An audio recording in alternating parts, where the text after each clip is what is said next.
Okay, it's 1:30, and we have two amazing speakers here, Avi and Ryan. They work at Untitled, I believe, and also are security researchers of malware. So that should be fun. It's a Cobalt Strike beacon type, right? I'll let you. Re-implementation. Re-implementation. Okay. Just dive into it. Yep. Here you go. So we're here to explain about it. So, okay, cool. So, hi everybody. We're very excited to be here. Welcome to the rise of the Vermilion cross-platform Cobalt Strike beacon targeting Linux and Windows. This talk is based on a research we conducted during August 21. I'm Avigayil. I'm a product manager at Integer. Before that, I was part of the research team, and I focused on malware analysis and threat hunting. Thank you very much. I'm Ryan. I'm a researcher with Integer, and previous roles I was a security engineer and a researcher in anomalies for the research team. First, a wee agenda of what we're going to be talking about today. So, Cobalt Strike itself, because this is really the popularity of this tool is why Vermilion Strike has come about. So a bit of background around that is good to understand. Then Avi's going to talk about the Linux malware threat landscape. So, why is Linux being targeted and who is targeting that? And then we're going to talk about Vermilion Strike in sort of more detail itself. So the background, and then a sort of brief technical analysis of some of the code that's inside it. And then there's some stuff that we can actually learn from that, and we'll chat about that, and then we'll wrap up the talk as well at about 25 minutes. So what is Cobalt Strike? And if you look at kind of the website or the marketing material, it says it's software for adversary simulations and team operations.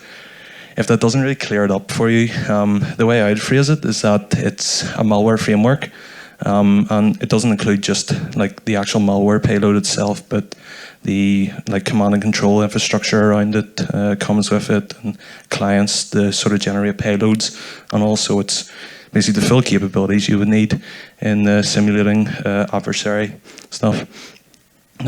So the components inside it, there's the beacon. And the beacon comes in two parts. There's a stager, and then there's the full backdoor. What the stager is, it's usually a small piece of shell code that will reach out to a C2 server, and then it'll download the main backdoor, execute that in memory. So, well, not every attack uses a stager. You can have some that just go straight in with a backdoor, but it's slightly easier to detect. There are things called loaders. And what loaders are is there's just a huge amount of code snippets or scripts that you can take as a loader, and that will either execute a stager or a backdoor. That's sort of to help you. Then there's the team server, which I'll say simply that's just the whole command and control infrastructure of Cobalt Strike. And you log into the team server using a client, and then the client's what you see in the screenshot there, and that's where you generate your payloads from. So that's, in short, sort of what Cobalt Strike looks like at a high level. It's very, very popular, so it is. It has great features, hard to detect, often in-memory payloads, pretty easy to configure, swap out C2s, things like that.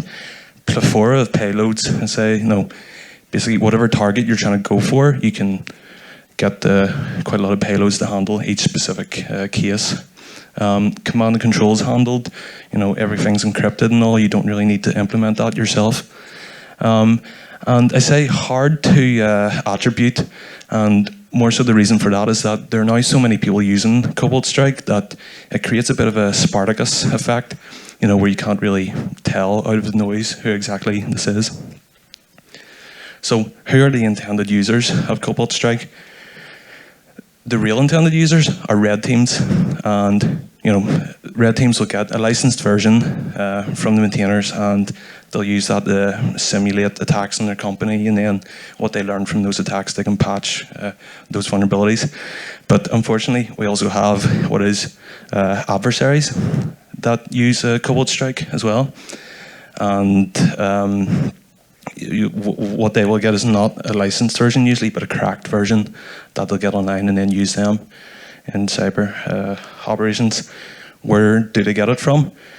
Well, quite simply, every time there's like a new version of Cobalt Strike released, honestly, within like a matter of weeks or sometimes even days, there'll be a cracked version online, and you can get this like on GitHub pretty easily, or it wouldn't surprise me if it's on sort of dark web markets or stuff that you get over Tor as well.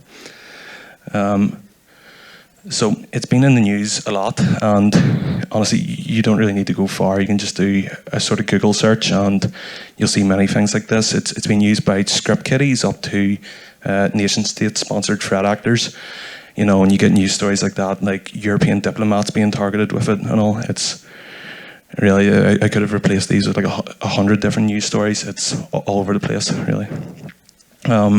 What's the history behind Cobalt Strike and using it for Linux?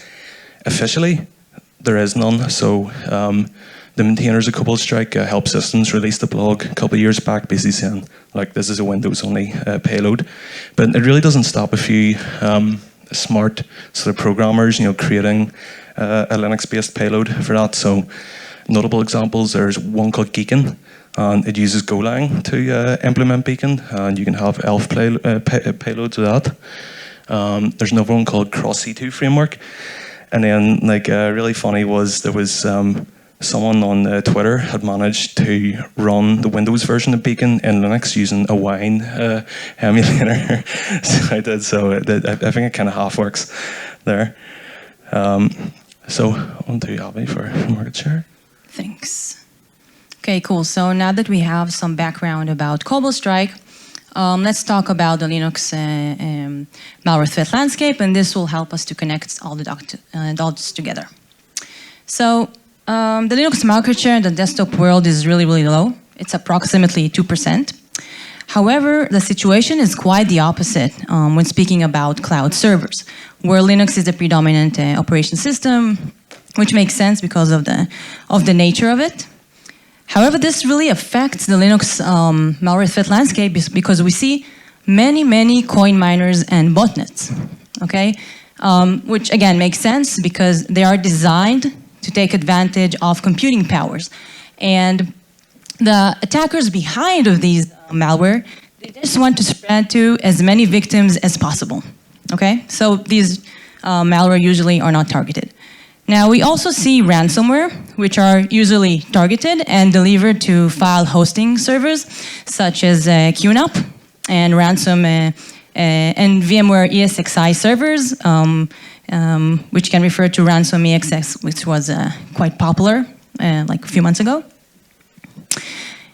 And lastly, less frequently documented are backdoors, which are targeted. And usually the adversaries behind these backdoors are nation state. Now, the nation state that historically been documenting targeting Linux are Russia, North Korea, and China. Now, an interesting fact here is that most of the tools, most of the Linux malware that was developed by nation state has at least one other version that targets other operation systems. So, for example, we have APT29 in Russia, which have the Wellmess malware that targets both Linux and Windows. For North Korea, we have the Lazarus group. They have DACLs that targets Linux, Windows, and Mac. And also they have a manuscript that we found targeting Linux and Windows. And for China, we have the Winty group. They have backdoors for Linux and Windows. And also the Black Tag group. They have TS Cookie and Plead, both of which were first discovered targeting Windows. And after a while, they were found targeting Linux as well. Cool, so we have some background about Cobalt Strike. We have some background about Linux malware. Let's connect all the dots together and talk about our research. So one day we got this hit for a file, an ELF file, from our threat hunting tool, and we uploaded it to our system, which is Integer Analyze. And from the analysis, we saw three interesting things. Okay, this screenshot is taken from our platform, which is Integer. So the first thing that we saw, which is super interesting, again, this is an ELF sample, and it shared strings with Cobalt Strike. Now, as Ryan mentioned before, there is no official version of Cobalt Strike for Linux. Okay, so this was by its own very, very interesting.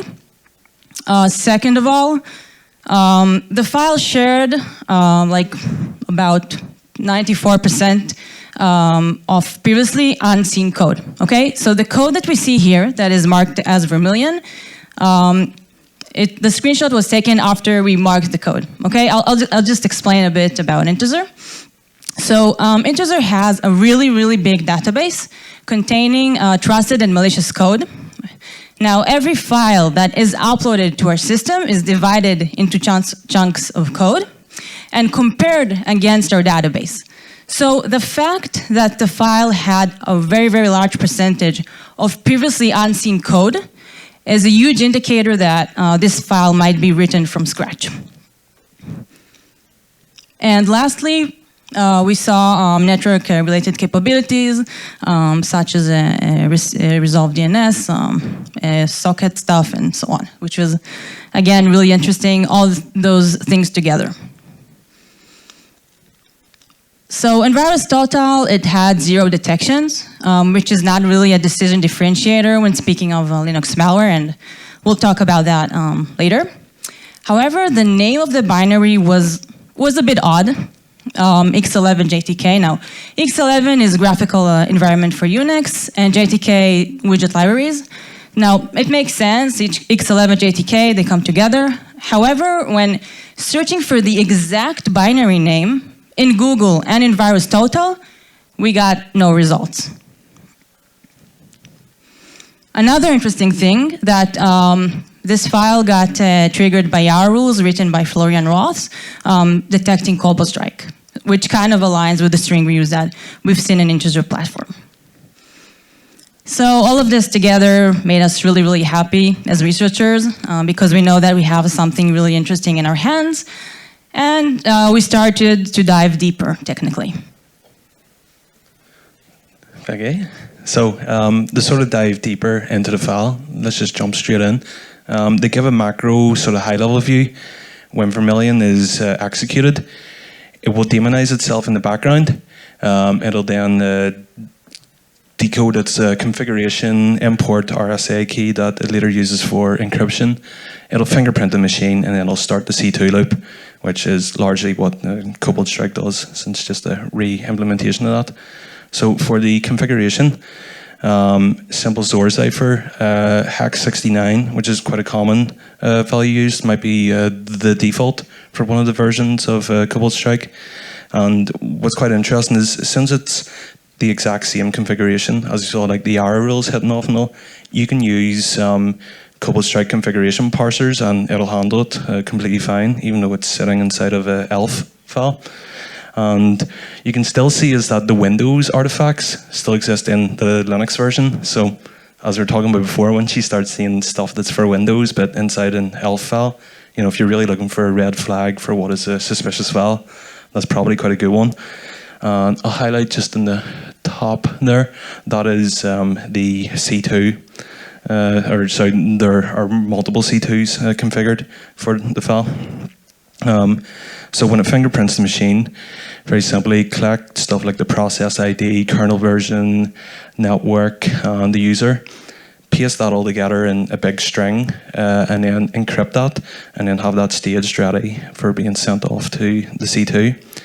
For command and control, it is DNS and HTTP, but primarily DNS. That's what it goes for at the start. And the commands are received over address and text records. So the text is if the C2 wants to send sort of information down to it, that will decode that and then run the command for it. What was also really interesting was that there was code inside the file for ICMP communication, but there was no way to actually get to it. So it's either a feature that's still in development, or else they went to develop it and then just kind of dropped it. So pretty interesting. When it came to commands, It can change the directory. It can list the present working directory, list files in your directory. It can write the file, send the file to the C2, execute a command, or it can even get a summary of the mounted disks for the machine. So, looking into this, sort of grabbing some IOC stuff from the configuration, you start to try to pivot. We fully understand what the file does. So whenever we pivoted on the C2 address, or the two of them there, what we found was a Windows stager file that reached out to the same one. And when we actually ran that stager file, it used PowerShell to download and execute a payload in memory. And then we found out what that payload was the Windows version of Vermilion Strike. And what was pretty funny was that it had been detected back in 2019. So this is, a few years later, and there was a tweet from Silas Cutter. He goes, "Hey, sort of interesting Cobalt Strike sample," and it turned out to be that Vermilion Strike one. The functionality, it's largely the same. So if you look at one of the functions on the left, it's the Linux self, and then on the right, the Windows version of Vermilion. So this is decoding the configuration. So from like a graphical higher level, it's pretty much the same as what's going on. You're able to use the same C2 for all the systems in the wild. So we partnered up with McAfee Enterprise ATR. We provided them IOCs, and they queried it against their telemetry. And the results were quite interesting. We saw that Vermilion Strike actively targeted high-profile companies around the world. This includes advisory companies, financial institutions, IT, government agency, and telecom. Now, with that being said, it was still specific, okay? We didn't see many samples, and we didn't see many victims. So as for attribution, we know that this is a backdoor. We know that it's written from scratch. We know that it targets both Windows and Linux. And it was found in live attacks around the world, but yet targeted. Now, based on historical knowledge, we can assess with high probability that Vermilion Strike was developed by a high-profile adversary, specifically probably a nation state. However, we couldn't attribute it to a specific one. So the Windows version of Vermilion Strike got a nice amount of detections by security vendors in VirusTotal, but the Linux version got none, although it had string views with Cobalt Strike and it triggered YARA rules, which I think are probably publicly available. And this just raises the question of why Linux malware fly under the radar. Let me show you this screenshot taken from Ubuntu's official website. It has the title, "Do I need antivirus software?" And I marked 2 sentences. First sentence, antivirus software does exist for Linux, but you probably don't need to use it. Second, whatever the reason, Linux viruses are so rare that you don't really need to worry about them at the moment. So, this misconception leads to low demand for Linux malware detection, which shifts away security vendors from spending time and resources on Linux detection, which leads to these scenarios. This is a Mirai sample. Mirai is one of the most popular botnets around targeting Linux. It has many variants. Its source code was released publicly a while back. And the developer of this sample added a spice of sophistication and obfuscated some functions and strings. And this is the result. None of the security vendors in VirusTotal detected it. And I find this really disturbing. And this is one of the takeaways from our talk, is that we really should spend time with detecting Linux malware. We should, it is around, okay? And Integer is rapidly posting blogs about it, and we're going to post another research very, very soon. I think 2 or 3 or so, yeah. Okay, I'll take that. So, sort of wrap up, how would you protect yourself against the Vermilion Strike? For the Windows version, it's a memory-only payload. So basically, you have to make sure that you have antivirus or EDR, even like a endpoint scanner, to be able to get that in memory. Or you can get it by the stager as well. So the stager we found, it was also unique code. So we're pretty happy to say that if that stager is there, then you're probably infected with Vermilion Strike as well. The Linux version, a wee bit more simple. There's no stager for that. That can be found on disk. Some of the Cobalt Strike methods for detection, you can use that for Vermilion Strike as well. And and we saw that with like the ARA rules and all. And you can also get it by the network, since it's communicating in the background with a Cobalt Strike C2. Those sorts of other methods will work as well.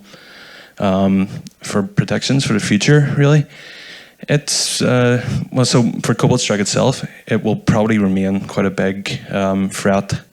For the Windows space, like, it's still being maintained. There's still new versions coming out, and then cracks like following that pretty soon after. You can get that online, and it still seems to work pretty well. So it does. Vermilion Strike is a bit hard to say, as we found. The code for the Windows version hadn't changed since 2019. It hadn't infected too many people, but it was still active when we found it. So it's been going for a few years. They haven't been detected, so why not a couple more? But one thing we are pretty certain is that cross-platform malware will continue, and we see quite a lot of that, especially with the rise of cloud and all. The incentive for targeting both Windows and Linux is still there. And with that, all we can say is thank you very much. And if anyone has any questions, that's the QR code for the blog there.